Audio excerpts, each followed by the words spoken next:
महाराज की जय हो। क्या हुआ महाराज, आज आपने सेनापति को कैसे याद कर लिया? कहीं राज्य पर कोई हमला हुआ है या फिर किसी दूसरे राज्य पर आक्रमण करना है? बताइए महाराज। अरे नहीं नहीं, ना ही आक्रमण करना है सेनापति, और ना ही हमारे राज्य पर कोई हमला कर रहा है। मैंने तुम्हें यहाँ पर एक बहुत ही जरूरी काम के लिए बुलाया है। अच्छा, तो आज्ञा दीजिए महाराज, आपका बताया हुआ कोई भी काम मैं पूरा कर लूंगा। हाँ। अच्छा तो सुनो, तुम्हें अपने कुछ सबसे अच्छे सैनिकों का समूह बनाना है और फिर किसी को ढूंढने के लिए निकलना है। क्या ढूंढने के लिए? पर किसको ढूंढना है महाराज? कोई कैदी जेल से फरार हो गया है क्या? अरे नहीं नहीं सेनापति जी, एक पक्षी है जो हमारे महल से उड़कर कहीं भाग गया है। पक्षी? महाराज, आप ये क्या कह रहे हैं? एक पक्षी के लिए आप मुझसे सेना इकट्ठा करने को कह रहे हैं? भला ये कैसी बात हुई? हाँ। सेनापति, अगर तुमने एक और बार हंसी निकाली तो तुम्हारा सर धड़ से अलग कर दूंगा। आई बात समझ में? क्षमा कीजिए महाराज, क्षमा कीजिए, मुझसे गलती हो गई महाराज। बिल्कुल आप जो कह रहे हैं वही होगा महाराज। हाँ। अब इसको कैसे बताऊं कि उस पक्षी का क्या रहस्य है? अच्छा सुनो सेनापति, मेरे एक चित्रकार ने उस पक्षी का चित्र बनाया था। ये देखो, ऐसा दिखता है वो पक्षी, ध्यान से देख लो। परंतु महाराज, ये पक्षी तो आसमान में कहीं उड़ रहा होगा और हमारे सैनिक तो ठीक से उछल भी नहीं पाते, फिर इसको ढूंढेंगे कैसे? देखो, वो सब मुझे नहीं पता। मैंने जो तुम्हें आदेश दिया है उसका पालन करो। वो पक्षी मुझे किसी भी हालत में मेरे महल में चाहिए, मतलब चाहिए। जाओ उस पक्षी को ढूंढ कर लाओ। जीतन नाम का एक सब्जी वाला सब्जियां लेकर गांव की तरफ जा रहा था। हे भगवान, मैं क्या करूं? गांव में आजकल कोई मेरी सब्जियां खरीदता ही नहीं है। धीरे धीरे मैं तो और गरीब होता जा रहा हूं। तभी एक आदमी वहां पर आता है। अरे सुनो जीतन भाई, मुझे कुछ सब्जियां चाहिए। जरा दिखाओ कैसी सब्जियां हैं तुम्हारे पास। जीतन उस आदमी को सब्जियां दिखाता है। अरे भाई, यह सब क्या बेच रहे हो? तुम्हारी यह सब्जियां तो देखने में ही बहुत दिनों पुरानी लग रही है। तो क्या कोई भी नहीं खरीदेगा तुम्हारी यह सब्जियां? उस आदमी के वहां से चले जाते ही जीतन उदास हो जाता है और सब्जियां बेचने के लिए आगे निकल जाता है। सब्जी ले लो, हरी हरी ताजी ताजी सब्जी। सब्जी ले लो, हरी हरी ताजी ताजी सब्जी ले लो। बहुत देर घूमने के बाद भी उसे कोई ग्राहक नहीं मिलता। तब थक हार कर शाम होते ही जीतन घर लौट आता है। अरे, आ गए आप। कैसा रहा आज आपका दिन? अरे क्या बताओ भाग्यवान, आज का दिन तो बहुत ही बेकार रहा। भाग्यवान, आज तो एक भी सब्जी नहीं बिक सकी। हे भगवान, पता नहीं क्यों बहुत दिनों से यही हो रहा है। अगर ऐसे ही चलता रहा तो पैसे कहाँ से आएंगे और हम खाएंगे क्या? कोशिश करने के अलावा हम और कर भी क्या सकते हैं? तुम ज्यादा चिंता ना करो, ऊपर वाला है हमारे साथ। तुम देखना, बहुत जल्द ही हमारा दुख खत्म हो जाएगा। अगले दिन जीतन फिर से दूसरे गांव में सब्जियां बेचने जाता है। सब्जी ले लो, हरी हरी ताजी ताजी सब्जी। सब्जी ले लो, हरी हरी ताजी ताजी सब्जी ले लो। तभी एक पक्षी उसके आसपास आकर उड़ने लगा।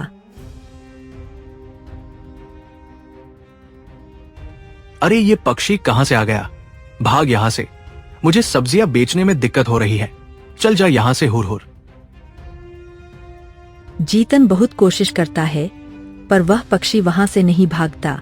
कुछ देर बाद जीतन अपनी सब्जी की टोकरी उठाकर अपने सर पर रखता है और दूसरे गांव की तरफ चल देता है।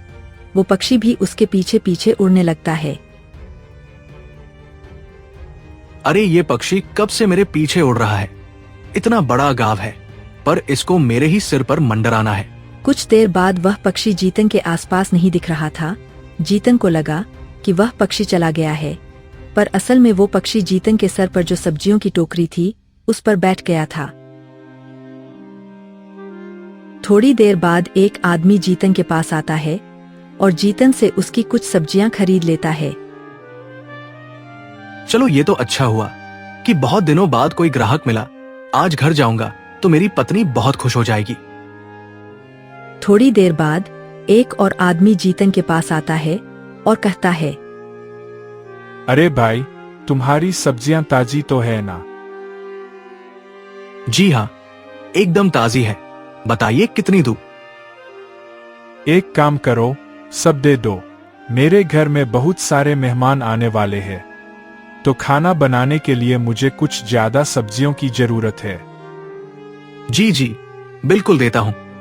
अरे ये क्या, ये पक्षी अभी तक यही बैठा है। भाग यहां से, चल हुर। अरे अरे, इसे क्यों भगा रहे हो? देखो तो कितना सुंदर पक्षी है। जी जी, ठीक है, नहीं भगाता हूं। जीतन उस आदमी को सारी सब्जियां दे देता है और पैसे लेकर घर की तरफ आने लगता है। वह पक्षी भी जीतन के पीछे पीछे ही आ रहा था। अरे, आ गए आप। भाग्यवान, आज का दिन काफी अच्छा रहा। सारी सब्जियां बिक गई और बहुत सारे पैसे आ गए। ये तो कमाल हो गया। आज तो शायद भाग्य ने आपका साथ दिया है। आज तो बहुत सारे पैसे मिल गए। आज का दिन सच में काफी अच्छा था।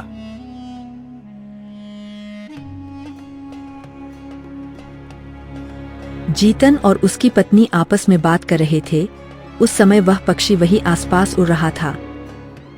अरे, मैं कब से देख रही हूँ, ये पक्षी हमारे आसपास घूम रहा है। अरे हाँ, आज दिन भर से देख रहा हूँ। ये पक्षी मेरे आसपास ही घूम रहा है। क्या हुआ भाग्यवान, तुम क्या सोच रही हो?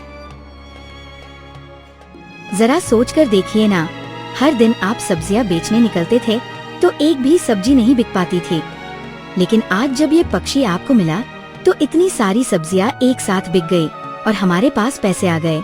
इसका मतलब समझते हैं? मैं तो कुछ समझ नहीं पाया, तुम ही बता दो, क्या है इसका मतलब? इसका मतलब है कि ये पक्षी हमारे लिए भाग्यशाली है। अच्छा, अगर ऐसा है तब तो हमें इस पक्षी को अपने पास रखना चाहिए।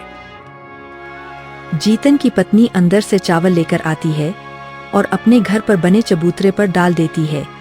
वो पक्षी चबूतरे पर आकर चावल चुगने लगता है। जीतन और उसकी पत्नी दोनों पास में खड़े होकर उस पक्षी को देख रहे थे कि तभी जीतन के घर एक आदमी आता है। अरे कालू, इतने दिनों बाद बताओ, कैसे आना हुआ? कुछ नहीं भाई, मैं तो तुम्हें यह पैसे लौटाने आया हूँ जो तुमने 1 साल पहले मुझे उधार दिए थे। अच्छा, मुझे याद आया, मैंने तुम्हें पैसे उधार दिए थे। माफ करना जीतन भाई, मुझे पैसे वापस देने में देरी हो गई। यह लो, अपने पैसे वापस ले लो। अब तो मुझे भी यकीन हो गया है कि ये पक्षी सच में हमारे लिए बहुत भाग्यशाली है। देखा आपने, मैंने तो पहले ही कहा था कि ये पक्षी हमारे लिए भाग्यशाली है। जो आदमी 1 साल से हमारे पैसे नहीं लौटा रहा था, उसने आज आकर पैसे लौटा दिए। ये चमत्कार तो इस पक्षी के भाग्य से ही हुआ है। जरा देखो तो, ये पक्षी दिखने में कितना प्यारा है। उधर सेनापति शेर सिंह ने 8-10 सैनिकों का एक समूह बनाया। सावधान, ये देखो, ये पक्षी का चित्र है। सब लोग इसको ध्यान से देख लो और इसको देखने के बाद हर एक गांव की ओर, हर एक जंगल में जाओ और हर जगह जाकर देखो कि ऐसा पक्षी कहीं है या नहीं। पक्षी जहां भी दिखे उसको पकड़कर एक पिंजरे में बंदी बना कर ले आओ। ध्यान से देख लो चित्र को। और जब तक ये ना मिले तब तक महल लौटने की जरूरत भी मत करना। अब जाओ और ढूंढो उसे। शेर सिंह सभी सैनिकों को आदेश देता है और फिर सभी सैनिक पक्षी को ढूंढने के लिए निकल जाते हैं। एक सैनिक उस पक्षी को ढूंढता ढूंढता जीतन के घर के पास पहुंच जाता है। वह दूर से देखता है कि जीतन की पत्नी आंगन में बैठी हुई है और उस पक्षी को दाना डाल रही है। अरे ये तो वही पक्षी है जिसका चित्र सेनापति ने दिखाया था। सुनो, मुझे महाराज के सेनापति ने यहां भेजा है और मैं इस पक्षी को लेने आया हूं। क्या हुआ? क्या बात है? अरे जरा देखिए ना, ये कह रहे हैं कि ये इस पक्षी को ले जाने आए हैं। नहीं नहीं, ये कैसे संभव है? मैं इस पक्षी को किसी को नहीं देने वाला। तुम अभी के अभी यहां से चले जाओ। देखो, मेरे सेनापति का आदेश है, तुम मुझे ये पक्षी दे दो, वरना अच्छा नहीं होगा। तुम्हें जो करना है कर लो, मैं ये पक्षी तुम्हें नहीं देने वाला। जीतन लाठी उठा लेता है और उस सैनिक के सामने डटकर खड़ा हो जाता है। अरे ये तो अपनी जिद पर अड़ा हुआ है और बिना सेनापति के आदेश के मैं इस पर हमला नहीं कर सकता, पर ये जरूर मुझ पर हमला कर देगा। अभी यहां से निकलना ही सही होगा। मेरे लिए यही ठीक है, मैं यहां से चला जाता हूं। शेर सिंह एक पेड़ के नीचे बैठा हुआ अपने आप से कह रहा था, हे भगवान, क्या खराब किस्मत पाई है मैंने। सेनापति होकर जंग लड़ने की बजाय पक्षी ढूंढते फिर रहा हूँ और ये पक्षी भी ना जाने कहाँ चला गया है। इतने सारे सैनिक लगा दिए मैंने, हर जगह ढूंढा, पर ये पक्षी है कि पता नहीं कहाँ फुर होकर उड़ गया है, मिलने का नाम नहीं ले रहा। हाँ। सेनापति जी, मुझे वो पक्षी मिल गया है। क्या सच में? कहाँ है वो पक्षी? कहाँ है?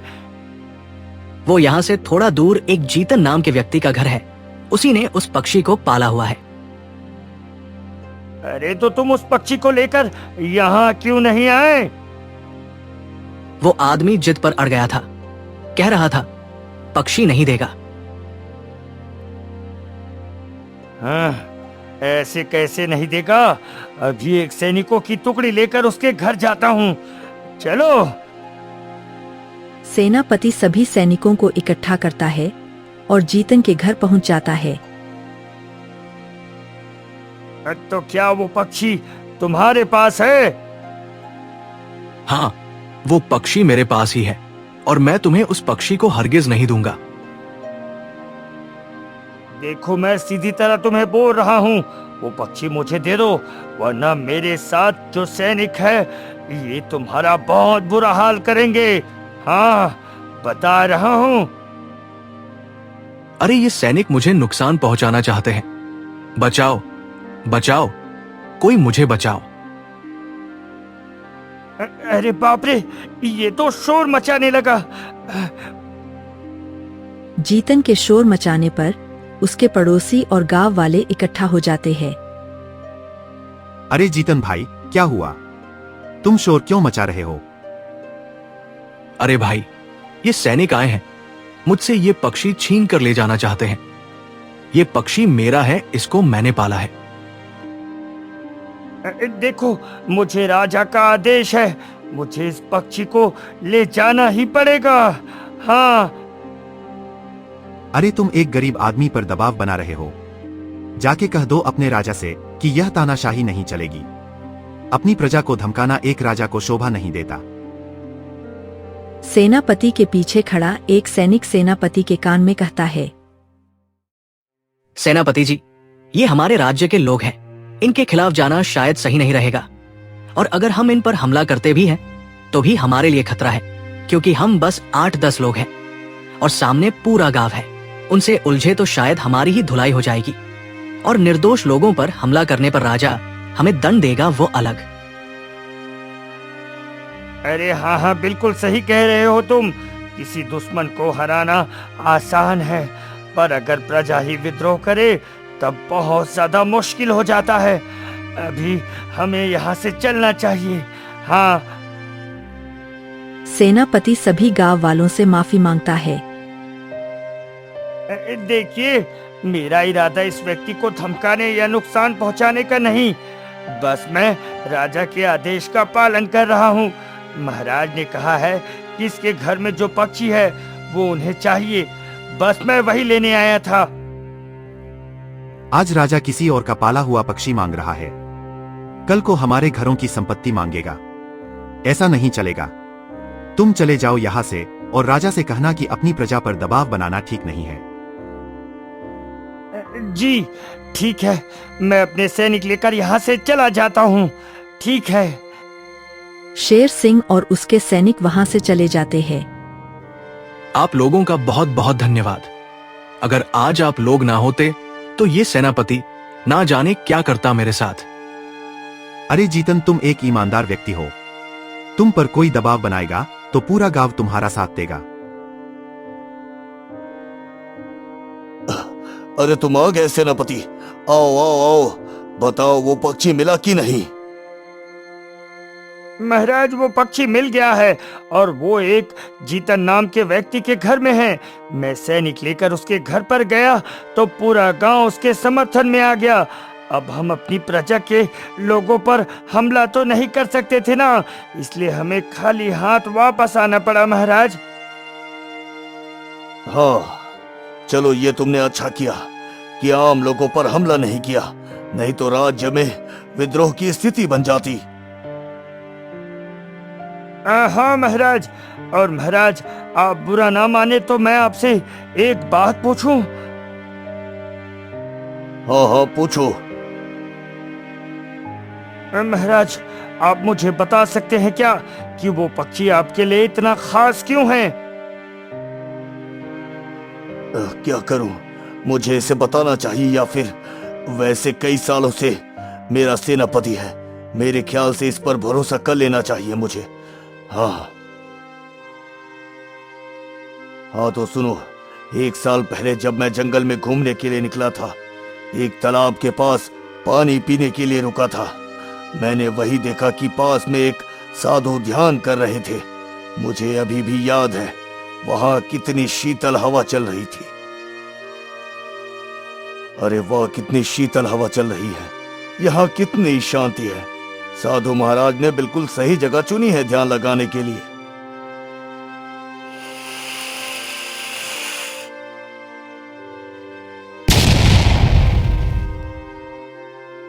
कुछ समय बाद जब साधु ने अपनी आंखें खोली तो सामने एक मृत सांप को पड़ा देखा। मुझसे पूछा, ये सांप यहाँ मृत क्यों पड़ा है? साधु महाराज, जब मैं पानी पीने के लिए इस तालाब के किनारे ही रुका था कि मैंने देखा ये सांप आपकी ओर आ रहा था और डसने ही वाला था। तब मैंने उसे अपनी तलवार से मार डाला। राजन, तुमने मेरा ध्यान भंग नहीं होने दिया। मुझे बहुत प्रसन्नता हुई ये जानकर। तुम्हें जो मांगना है मांग लो मुझसे। साधु महाराज, मेरे राज्य की अर्थव्यवस्था बहुत खराब हो चुकी है। मैंने कुछ महीनों पहले ही एक युद्ध किया है। युद्ध में इतना खर्चा हुआ कि राज्य का सारा खजाना खाली हो गया। अगर आप मुझे कुछ देना ही चाहते हैं तो मेरे लिए ईश्वर से प्रार्थना करें कि वो मुझ पर कृपा कर दे और मेरा खजाना फिर से भर दे।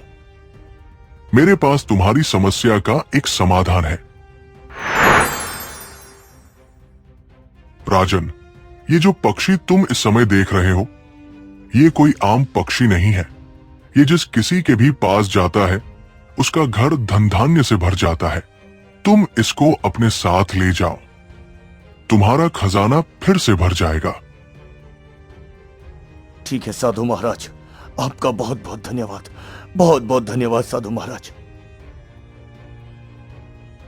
बस फिर मैं पक्षी को अपने महल ले आता हूं और एक पिंजरे में बंद कर देता हूं। 1 महीने के भीतर ही मेरी किस्मत चमक जाती है और मेरा राज्य बहुत ज्यादा धनवान बन जाता है। तो सेनापति, ये है उस पक्षी की पूरी कहानी। अब कुछ दिन पहले ही मैंने उस पक्षी को पिंजरे से बाहर निकाला और बाहर निकालते ही वो फुर होकर उड़ गया। अब तुम कैसे भी करके उसे महल वापस लेकर आओ। पर महाराज मुझे तो समझ नहीं आ रहा है कि उसे वापस लाऊं तो लाऊं कैसे।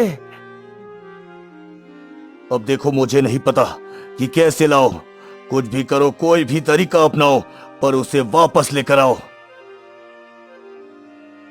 महाराज उस सब्जी वाले ने पक्षी को अपने आंगन में बनाए एक घोंसले पर बिठाया हुआ है, मतलब वो पक्षी आजाद है। तो अगर आप कहे तो मैं उसको चुरा कर ले आऊं महाराज। हाँ ठीक है, चुरा कर ले आओ, चाहे जैसे भी लेकर आओ, लेकिन उस पक्षी को लेकर आओ सेनापति, लेकर आओ, जाओ। सेनापति रात के समय जीतन के घर आता है। तब वह पक्षी उस चबूतरे पर चुपचाप बैठा हुआ था। वाह, ये लकड़हारा भी कितना बेवकूफ है, इस पक्षी को खुले में छोड़कर रखा है। रुक जा, अभी इसको पकड़कर बंदी बना लेता हूँ। सेनापति हाथ में पिंजरा पकड़े हुए महल की तरफ जा रहा होता है कि तभी अचानक से उसकी नजर किसी चीज पर पड़ती है।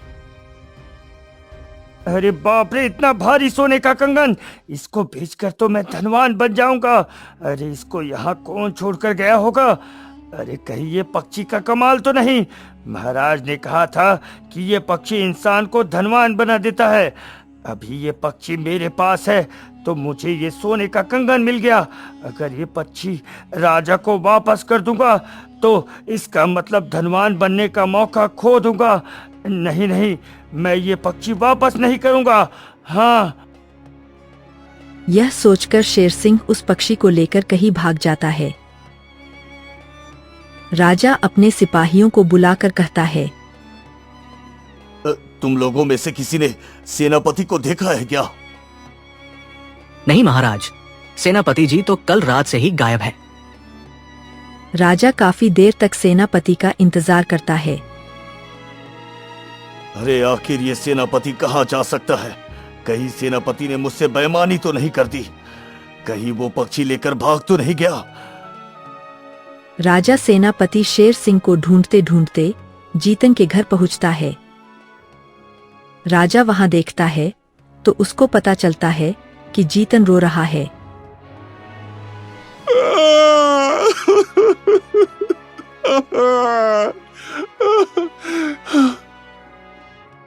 राजा घर के पास खड़ा हुआ यह सब सुन रहा था। इसके पास पक्षी नहीं है, मतलब सेनापति ने चोरी कर ली है, लेकिन सेनापति मेरे पास नहीं आया। इसका मतलब यह है कि वो पक्षी को लेकर भाग गया है। हाँ। वही पास से ही वह साधु गुजर रहे थे। जीतन के रोने की आवाज सुनकर वह उसके पास जाते हैं। राजा भी घर के बाहर खड़ा हुआ सब कुछ देख रहा था। क्या हुआ? तुम रो क्यों रहे हो? जीतन साधु को सारी कहानी बताता है।